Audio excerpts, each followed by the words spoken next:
தமிழகத்தில் புதிதாக ration card கேட்டு விண்ணப்பிக்க காத்திருக்கும் பொதுமக்களுக்கு மீண்டும் ஒரு வாய்ப்பு வழங்கப்பட்டு உள்ளது. விண்ணப்பிக்கும் கடைசி தேதி என்ன என்பதை இப்போது இந்த ஒரு வீடியோவில் தெளிவாக பார்க்கலாம். வாருங்கள்.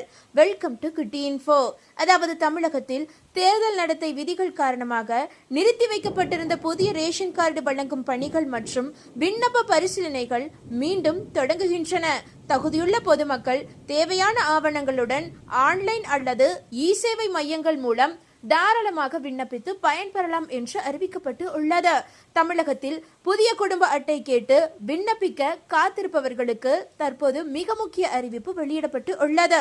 அதாவது தேர்தல் நடத்தை விதிகள் அமலில் இருந்த காரணத்தால் தற்காலிகமாக நிறுத்தி வைக்கப்பட்டிருந்த புதிய ரேஷன் கார்டுகள் வழங்கும் பணிகளும் புதிய விண்ணப்பங்களை பரிசீலிக்கும் செயல்முறைகளும் வரும் மே 15ஆம் தேதி முதல் மீண்டும் தொடங்கப்பட உள்ளதாக தகவல்கள் கிடைத்துள்ளது. புதிய ரேஷன் கார்டுக்கு விண்ணப்பிக்க சில மிக முக்கியமான ஆவணங்கள் கட்டாயமாக தேவைப்படும். அதாவது குடும்ப உறுப்பினர்கள் அனைவரின் ஆதார் அட்டை நகல், சமையல் சிலிண்டர் இணைப்பு குறித்த விவரங்கள், குடும்ப தலைவரின் பாஸ்போர்ட் அளவு புகைப்படம், வசிப்பிடத்தை உறுதிப்படுத்தும் முகவரி சான்றுகள் ஆகியவை அவசியம் சமர்ப்பிக்கப்பட வேண்டும். முகவரி சான்றாக உங்களுடைய வாடகை ஒப்பந்தம் அல்லது மின்சார கட்டண ரசீது போன்ற ஆவணங்கள் ஏற்றுக்கொள்ளப்படும்.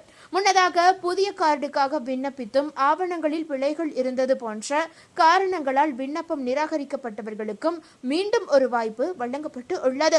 அவர்கள் தேவையான திருத்தங்களை செய்து மே 15ஆம் தேதிக்கு பிறகு மீண்டும் விண்ணப்பிக்கலாம் என்றும் அறிவிக்கப்பட்டு உள்ளது. விண்ணப்பிக்கும் செயல்முறை முழுமையாக எளிமைப்படுத்தப்பட்டுள்ளது என்பது குறிப்பிடத்தக்கது.